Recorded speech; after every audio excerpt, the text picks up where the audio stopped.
এটি একটি পিডিএফ বুক। এই বুকটি যদি তোমরা সংগ্রহ করো 85% কমন পাবে। তো জলদি ডেসক্রিপশানে দেখো, লিঙ্ক দেওয়া আছে। না হলে এই নাম্বারে, যে নাম্বারটা দেওয়া আছে হোয়াটসঅ্যাপ নাম্বারটা, এই নাম্বারে কন্ট্যাক্ট করো। প্রিয় স্টুডেন্ট, এর আগে আমরা 2টো ক্লাস করেছি। যারা ক্লাসগুলো দেখোনি তারা হচ্ছে প্লেলিস্ট চেক করো, সমস্ত ক্লাস একসঙ্গে দেওয়া আছে, প্লেলিস্ট করে দেওয়া হয়েছে। এবং যারা হচ্ছে এখনও সাবস্ক্রাইব করোনি, সাবস্ক্রাইব করো, যেভাবে ভিডিওতে দেখানো হচ্ছে ওইভাবে সাবস্ক্রাইব করো, তাহলে হচ্ছে ভিডিওর নোটিফিকেশান পেয়ে যাবে। এবং কখন কোন ক্লাসটা হয়, কখন হবে তা জানার জন্য আমাদের টেলিগ্রাম চ্যানেলে যোগ হও। টেলিগ্রাম চ্যানেলের যে লিঙ্কটা সেটা হচ্ছে ডেসক্রিপশানে দেওয়া হচ্ছে। তো কথা না বাড়িয়ে ক্লাসটা শুরু করি। আজকের প্রথম কোশ্চেন, এসিটিনের উৎস কী? এসিটিনের উৎস অপশান এতে আছে এপিকা, অপশান বিতে আছে এফিড্রা, অপশান সিতে আছে ক্যাভিসেপস, অপশান ডিতে আছে অ্যাকোনাইট। এসিটিনের উৎস হচ্ছে এপিকাক, অপশান ই। এসিটিনের উৎস হচ্ছে এপিকাক। ভিটামিন ডি সংশ্লেষে সাহায্য করে নিম্নের কোন উদ্ভিদ? ভিটামিন ডি সংশ্লেষে সাহায্য করে নিম্নের কোন উদ্ভিদ? তুলসী, না সিঙ্কোনা, না হচ্ছে নিম, না পেনিসিলিয়াম? ভিটামিন ডি সংশ্লেষে সাহায্য করে কিন্তু অপশান ডি হচ্ছে পেনিসিলিয়াম। পেনিসিলিয়াম কি করে? ভিটামিন ডি সংশ্লেষে সাহায্য করে। উদ্ভিদের দেহে, উদ্ভিদ নয়, এটা পিঁপড়ের দেহে থাকে কি? পিঁপড়ের দেহে কোন অ্যাসিডটা থাকে? সাইট্রিক অ্যাসিড থাকে, না ফার্মিক অ্যাসিড থাকে, না ল্যাকটিক অ্যাসিড থাকে, না অ্যামিটিক অ্যাসিড থাকে? পিঁপড়ের দেহে যে অ্যাসিডটা থাকে সেটা হচ্ছে ফর্মিক অ্যাসিড।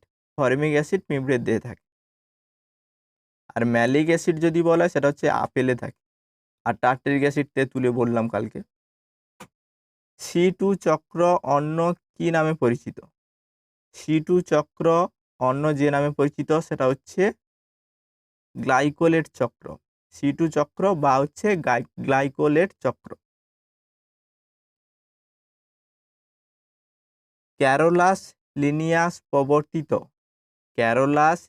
প্রবর্তিত জীবের শ্রেণীবদ্ধকরণ পদ্ধতিকে কি বলে? ক্যারোলাস লিনিয়াস প্রবর্তিত জীবের শ্রেণীবদ্ধকরণ পদ্ধতিকে বলা হয় দ্বিপদ নামকরণ। অপশান বি, দ্বিপদ নামকরণ বলা হয়। শরীরের কোথায় হাইপোথ্যালামাস পাওয়া যায়? শরীরের কোথায় হাইপোথ্যালামাস পাওয়া যায়?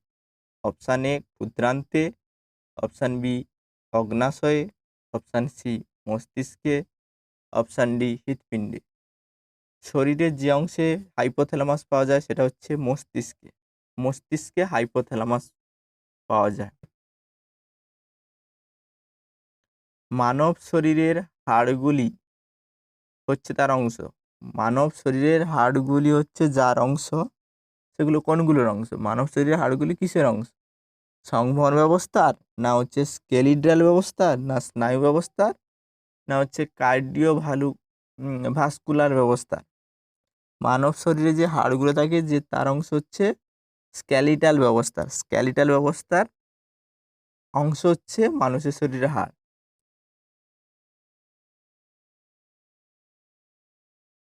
সোর রাবাস্টা কার ল্যাটিন নাম? সোর রুবাস্টা হচ্ছে সেগুন গাছের, শাল নয়, সেগুন গাছের হচ্ছে ল্যাটিন নাম হচ্ছে সোর রুবাস্টা। অ্যান্টিঅক্সিডেন্ট হিসেবে নিচের কোনটি ব্যবহৃত হয়? অ্যান্টিঅক্সিডেন্ট হিসেবে ব্যবহৃত হয় নাইট্রিক অ্যাসিড, না সালফিউরিক অ্যাসিড, না হচ্ছে অ্যাসকর্বিক অ্যাসিড, না আয়োডিন? অ্যান্টিঅক্সিডেন্ট হিসেবে ব্যবহৃত হয় অ্যাসকর্বিক অ্যাসিড। অ্যাসকর্বিক অ্যাসিড হচ্ছে ভিটামিন সি এর রাসায়নিক নাম। ভিটামিন সি এর রাসায়নিক নাম হচ্ছে অ্যাসকর্বিক অ্যাসিড। অ্যান্টিঅক্সিডেন্ট হিসেবে ব্যবহৃত হয় অ্যাসকর্বিক অ্যাসিড। গ্লাইকোজেন সাধারণত সংশ্লেষ হয়। গ্লাইকোজেন কোথায় সংশ্লেষ হয়? সকল কোষে সংশ্লেষ হয়, না হচ্ছে হৃৎপিণ্ড কোষে সংশ্লেষ হয়, না যকৃৎ কোষে সংশ্লেষ হয়, না হচ্ছে লিউকোসিস কোষে সংশ্লেষ হয়?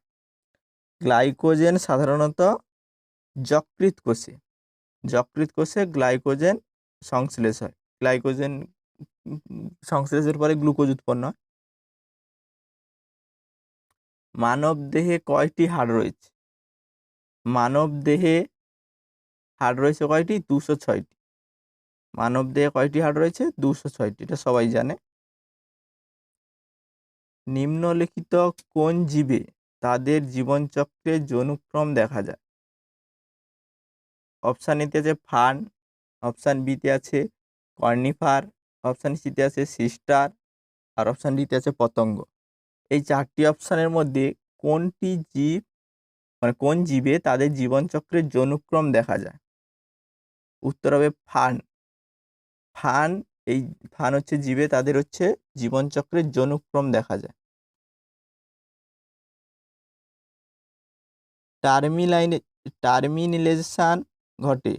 টার্মিনালাইজেশন ঘটে কোথায়?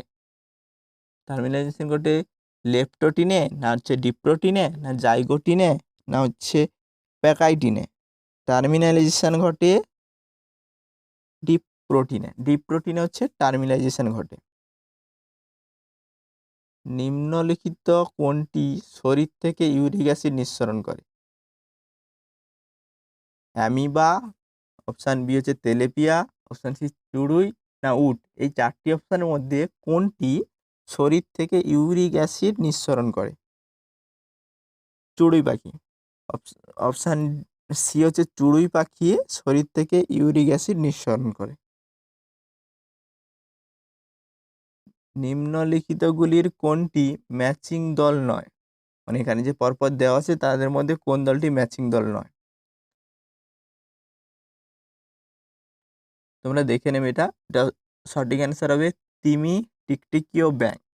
কারণ তিমি জলে থাকে, টিকটিকি হচ্ছে ওপরে থাকে, আর হচ্ছে ব্যাঙ হচ্ছে উভচর প্রাণী। এই 3টি হচ্ছে মিলছে না, তাই হচ্ছে ম্যাচিং দল নয়, 3টি মেলেনি। ভার্মি কম্পোস্ট বায়োসারটি সমৃদ্ধ থাকে। ফসফরাসে, অপশান বি ক্যালসিয়ামে, অপশান ডি নাইট্রোজেনে, অপশান ডি উপরের সবগুলি। ভার্মি কম্পোস্ট বায়োসারটি সমৃদ্ধ থাকে উপরের সবগুলি, ফসফরাসও সমৃদ্ধ থাকে, ক্যালসিয়ামও সমৃদ্ধ থাকে, নাইট্রোজেনও সমৃদ্ধ। মানুষের ক্ষেত্রে রজচক্র গড়ে কতদিন স্থায়ী হয়? মানুষের ক্ষেত্রে রজচক্র গড়ে স্থায়ী হয় হচ্ছে 28 দিন। সাইট্রিক অ্যাসিড নিম্নে কি থেকে প্রস্তুত হয়? সাইট্রিক অ্যাসিড কোথা থেকে তৈরি করা হয়? আখের রস থেকে, না ছানার জল থেকে, না হচ্ছে গ্লুকোজ থেকে, না গুড় থেকে? সাইট্রিক অ্যাসিড তৈরি হয় ছানার জল থেকে। সাইট্রিক অ্যাসিড তৈরি হয়।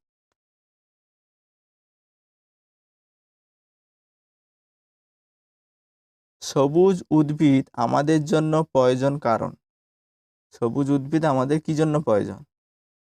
এটা নিশ্চয়ই তোমরা বলতে পারবে। দিনের বেলায় অক্সিজেন ত্যাগ করে এবং রাত্রে কার্বন ডাইঅক্সাইড গ্রহণ করে, এই জন্য হচ্ছে সবুজ উদ্ভিদ আমাদের প্রয়োজন। এছাড়াও তো অনেক কারণ আছে, এর মধ্যে সঠিক কারণটা দেখতে হবে। অপশানে কোনটা ঠিক আছে সেটা বেশি দেখতে হবে। নিম্নলিখিত কোনটি মানব শরীরের সবচেয়ে ব্যস্ততম অঙ্গ? সবসময় কাজ করে কোন অঙ্গটি মানব শরীরে? নাক, হৃৎপিণ্ড, বৃক্ক, না যকৃৎ? মানব শরীরের সবচেয়ে ব্যস্ততম অঙ্গ হচ্ছে হৃৎপিণ্ড। হৃৎপিণ্ড হচ্ছে মানব শরীরের সবচেয়ে ব্যস্ততম অঙ্গ।